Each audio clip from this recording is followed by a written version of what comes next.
Hello guys, welcome to the daily current affairs channel. तो guys आज हम discuss करने वाले हैं यहाँ पे 6 फेब की करंट अफेयर्स। अगर आप हमें इंस्टाग्राम पे फॉलो करना चाहते हैं तो हमारा इंस्टाग्राम पेज नेम है यहाँ पे daily.current.affairs.2021 और यहाँ पे हमारा यूट्यूब पेज कुछ ऐसा है जिसका नेम है यहाँ पे डेली करंट अफेयर्स। ऐसा लोगो है इसका और यहाँ पे डेली 4 AM आपको पीडीएफ यहाँ पे जो है वीडियो मिल जाएगी उस डे के करंट अफेयर्स की, तो जरूर सब्सक्राइब कीजिएगा जाके। तो देखते हैं आज का पहला क्वेश्चन गाइस। राष्ट्रीय युवा सशक्तिकरण कार्यक्रम scheme continued in consultation with which ministry, यहाँ पे फॉर काट दीजिएगा, in consultation with which ministry, ये आपको बताना है। ये आपके चार ऑप्शंस, यहाँ पे आपका सही उत्तर है वो है ministry of finance and NITI Aayog. Ministry of finance and NITI Aayog के कंसल्टेशन के साथ यहाँ पे ये जो है सशक्तिकरण योजना जारी रहेगी। इसको लॉन्च किया गया था 2017 में and this scheme is an ongoing central sector scheme which was formulated as an umbrella scheme। basically एक umbrella scheme बनाया गया है इसे in rationalization exercise undertaken on recommendation of department related parliamentary standing committee on HRD in consultation with ministry of finance and NITI Aayog. इसे जरूर याद रख लीजिएगा क्योंकि अगर क्वेश्चन फ्रेम हुआ तो वो कुछ इस तरह से ही होगा। और जो ऑब्जेक्टिव है स्कीम का वो है यहाँ पे would effectively leverage the administrative structure of scheme for effective implementation of program। जो बेसिकली इसमें अनदर सब स्कीम्स बनाई गई हैं उनका अच्छी तरह से जो है इफेक्टिव इम्प्लीमेंटेशन हो सके प्रोग्राम्स का, उसके लिए इस स्कीम को बनाया गया है। इसमें कई सब स्कीम्स हैं यहाँ पे। टोटल जो इन्वेस्टमेंट इसमें जाने वाली है वो है 486.48 करोड़ और इसमें जो योजना है वो ये 7 योजना इसमें है। National young leaders assistance to scouting, youth hostels, international cooperation, काफी हैं, ये पढ़ लीजिएगा आप। तो चलते हैं नेक्स्ट क्वेश्चन की ओर guys. Recently government launched which campaign for intellectual property literacy and creating patent awareness. तो यहाँ पे गवर्नमेंट ने कौन सा कैंपेन लॉन्च किया आपको बताना है for the intellectual property literacy. Basically intellectual property literacy क्या होता है कि जैसे कोई आदमी अपनी क्रिएटिविटी से कोई अलग सी चीज बनाता है, अपने ओन वे से बनाता है, किसी को कुछ कॉपी नहीं करता, उसका खुद का इन्वेंशन होता है वो, तो इसको पेटेंट भी करवा सकता है। तो बेसिकली उसके रिगार्डिंग जो अवेयरनेस को लाने के लिए कौन सा कैंपेन लॉन्च किया आपको ये बताना है। यहाँ पे आपका जो सही उत्तर है वो है कपिला। कपिला कैंपेन को यहाँ पे लॉन्च किया गया है और इसकी जो फुल फॉर्म है वो है यहाँ पे Kalam program for intellectual property literacy and awareness campaign. And इसको यहाँ पे लॉन्च किया गया ऑन द 15 अक्टूबर 2020 में इसको लॉन्च किया गया था और उसका जो ऑब्जेक्टिव है उस स्कीम का ये है creating awareness regarding intellectual property rights in higher education institutions enabling IP protection of inventions originating from the faculty and students of HEIs। तो पढ़ लीजिएगा, बेसिकली ये उसके अवेयरनेस के रिगार्डिंग ही इसको बनाया गया है। एंड ये इन्फॉर्मेशन यहाँ पे जो है so far total 46,000 users have been registered for Kapila. तो 46,000 यूजर यहाँ पे इसके लिए रजिस्टर कर चुके हैं और ये इन्फॉर्मेशन यहाँ पे दी है हमारे जो एजुकेशन मिनिस्टर हैं रमेश पोखरियाल निशंक जी ने राज्यसभा में। तो चलते हैं नेक्स्ट क्वेश्चन की ओर। हाल ही में जो है ई नेम पोर्टल जो है काफी न्यूज में है, ये आपको बताना है कि किस फील्ड से रिलेटेड है, ये आपको बताना है। ये आपके चार ऑप्शन है यहाँ पे। यहाँ पे आपका जो सही उत्तर है वो है एग्रीकल्चर। एग्रीकल्चर जो बेसिकली फार्मिंग में जो मंडीज होती हैं जहाँ पे फार्मर जाके अपनी फसल को सेल करता है उनको APMC मंडीज बोलते हैं। तो उन APMC मंडी को यहाँ पे डिजिटाइज किया जा रहा है और उसको उस पोर्टल का नेम है यहाँ पे ई नेम है। तो बेसिकली इस ई नेम में क्या होगा, this is an innovative initiative in agricultural marketing to enhance farmers accessibility digitally to multiple numbers of market and buyers and to bring transparency in trade transaction with the intent to improve price discovery mechanism। तो basically farmer एक से ज्यादा मंडीज के साथ link बना सके, अपने buyer से एक से ज्यादा कर सके और ट्रांसपेरेंसी रहे यहाँ पे ट्रेड ट्रांजैक्शंस में, बेसिकली उसके कारण इसको बनाया गया है। और इसको काफी बजट में भी इसकी काफी डिस्कशन की गई यहाँ पे मिनिस्टर के द्वारा। तो पढ़ लीजिएगा, ऐसे काफी ये पूछा जा सकता है कि ई-नेम पोर्टल यहाँ पे का क्या है। बेसिकली ये UPSC में पूछा जा सकता है और SSC में पूछा जा सकता है कि ये कौन सी फील्ड से रिलेट करता है, तो पढ़ याद रख लीजिएगा ऐसे। तो ये बेसिकली जो कॉन्सेप्ट है उसके ऊपर बनाया गया वो है वन नेशन वन मार्केट। तो चलते हैं नेक्स्ट क्वेश्चन की ओर guys. International day of human fraternity observed on which date.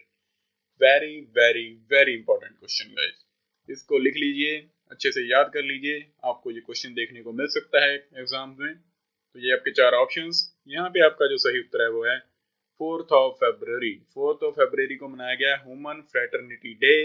ये जहाँ पे इस बार पहली बार मनाया जा रहा है, और इसको याद रख लीजिए क्योंकि ये पहली बार मनाया जा रहा है तो काफी इंपॉर्टेंट हो जाता है ये क्वेश्चन।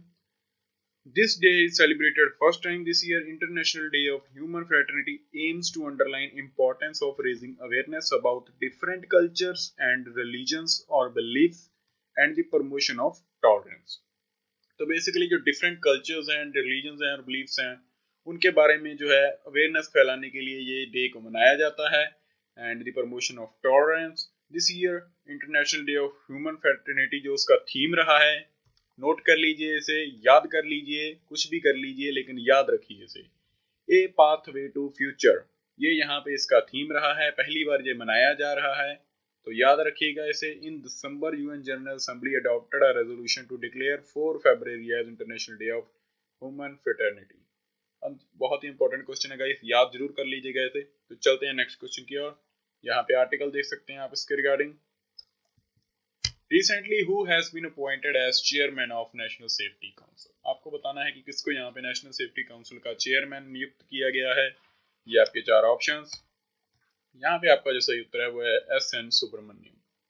एस.एन. सुब्रमण्यम जो है, इनको यहाँ पे चेयरमैन नियुक्त किया गया है नेशनल सेफ्टी काउंसिल का, और ये यहाँ पे सीईओ और एमडी भी हैं यहाँ पे L&T लिमिटेड के। याद रखिएगा इसे। चलते हैं नेक्स्ट क्वेश्चन की ओर guys. Recently, Government of India launched Unified Web Portal for Monitoring Progress of which scheme? आपको बताना है कि हाल ही में गवर्नमेंट ऑफ इंडिया ने कौन सा वेब पोर्टल लॉन्च किया है for the monitoring of launched unified web portal for the monitoring progress of which scheme. कौन सी स्कीम को यहाँ पे मॉनिटर करने के लिए पोर्टल लॉन्च किया आपको बताना है। ये आपके 4 ऑप्शंस। यहाँ पे आपका जो सही उत्तर है वो है गोवर्धन। गोवर्धन स्कीम को मॉनिटरिंग करने के लिए यहाँ पे गवर्नमेंट ऑफ इंडिया ने ये पोर्टल लॉन्च किया है। और इस स्कीम में बेसिकली क्या होगा, जो यहाँ पे हमारे पशु जो बेसिकली भैंसें होती हैं, जहाँ कह सकते हैं हम जो कैटल्स होते हैं हमारे, उसके जो काउ डंग होता है बेसिकली, उसका यहाँ पे कैसे जो है अच्छे से यूज किया जा सके, उसको अच्छी जगह पे लगाया जा सके ताकि कोई गंदगी ना हो आसपास में। बेसिकली उसको यहाँ पे मॉनिटर करने के लिए जो सॉलिड वेस्ट मैनेजमेंट जिसको बोलते हैं हम, उसको यहाँ पे मैनेजमेंट अच्छे से करने के लिए ये पोर्टल बनाया गया है। जो बेसिकली जो हमारा स्वच्छ भारत मिशन है उसका भी हमें इसमें रोल आ जाता है, क्योंकि अगर गोबर कहाँ भी पड़ा रहेगा तो उससे गंदगी होगी, आप जानते हैं। तो बेसिकली उसके रिगार्डिंग ही है ये, तो याद रखिएगा इसे। तो इसको लॉन्च किया गया यहाँ पे agriculture minister Narendra Singh Tomar, petroleum minister यहाँ पे Dharmendra Pradhan, animal husbandry minister Giriraj Singh, Jal Shakti minister Gajendra Singh Shekhawat and ministry of state for Jal Shakti Ratan Lal Kataria.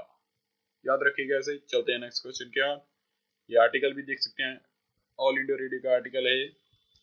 Recently Delhi chief minister launched the switch Delhi campaign to promote what. आपको बताना है यहाँ पे दिल्ली जो सीएम है अरविंद केजरीवाल, उन्होंने कौन सा यहाँ पे स्विच दिल्ली एक नाम का एक कैंपेन लॉन्च किया है टू प्रमोट, किसको करने के लिए, आपको ये बताना है किसको प्रमोट करने के लिए उन्होंने बेसिकली इस कैंपेन को लॉन्च किया है, ये आपको बताना है। ये आपके 4 ऑप्शंस हैं यहाँ पे, nutritious diet, positive Delhi, electric vehicles, rural electrification. तो गाइस अटेम्प्ट कर लो इस क्वेश्चन को जल्दी से। ओके गाइस, आई होप आपने अटेम्प्ट कर लिया होगा। इसका जो सही उत्तर है वो है इलेक्ट्रिक व्हीकल्स। इलेक्ट्रिक व्हीकल्स को यहाँ पे प्रमोट करने के लिए दिल्ली के जो चीफ मिनिस्टर हैं उन्होंने इस कैंपेन को लॉन्च किया है। उन्होंने लोगों को कहा है कि भाई इलेक्ट्रिक व्हीकल्स खरीदो, यही भविष्य है हमारे देश का। और उन्होंने एक टारगेट भी दिया है यहाँ पे, टिल 2024 यहाँ पे जो है 25% इलेक्ट्रिक व्हीकल जो है हो जाएंगे इन दी दिल्ली। ये उन्होंने यहाँ पे टारगेट दिया है और ये काफी अच्छी बात है। यहाँ पे एक थोड़े दिन कल ही हमने आई थिंक पढ़ी थी कि तेलंगाना ने यहाँ पे जो है रोड टैक्स फ्री कर दिया है ऑन द इलेक्ट्रिक व्हीकल्स। तो काफी प्रमोट किया जा रहा है इलेक्ट्रिक व्हीकल्स को। तो देखते हैं नेक्स्ट क्वेश्चन का। प्रधानमंत्री मातृ बंधना योजना is news these days, this scheme is related to whom? तो प्रधानमंत्री मातृ बंधना योजना इन दिनों खबरों में है, ये बताना है आप किससे संबंधित है ये योजना। तो ये आपके 4 ऑप्शंस। यहाँ पे आपका सही उत्तर है वो है वुमन। बेसिकली वुमन को हेल्प करने के लिए ये योजना चलाई गई है। और अभी जो है यहाँ पे इसका डेटा आया है कि कितनी महिलाओं को इससे मदद मिली है, इसी कारण मैंने ये क्वेश्चन को इंक्लूड किया है। The ministry of women and child development, जिसकी कि यहाँ पे जो हमारी जो मिनिस्टर है, आप बताना होगा आपको कि कौन है हमारी यहाँ पे वुमेन एंड चाइल्ड डेवलपमेंट की मिनिस्टर, ये कमेंट्स में जरूर बताना। सेंट्रली स्पॉन्सर्ड प्रधानमंत्री मातृ बंधना योजना विद इफेक्ट फ्रॉम 2017 में इसको लॉन्च किया गया था। Amounting 5,000 amount approximately 6,000 crore have been paid to 1.75 crore eligible beneficiaries during the last 3 financial year। इन्होंने बेसिकली ये डाटा दिया है कि कितने यहाँ पे वुमेन्स को वो हेल्प कर चुके हैं इससे, तो याद रखिएगा ऐसे। तो बढ़ते हैं नेक्स्ट क्वेश्चन की ओर गाइस। यहाँ पे आप आर्टिकल देख सकते हैं इसके regarding. Recently, which Indian cricketer has announced his retirement from all formats of cricket?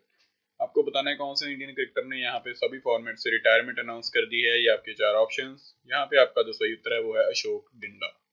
Ashok Dinda जहाँ पे जो है अपनी सारे फॉर्मेट से रिटायरमेंट उन्होंने अनाउंस कर दी है।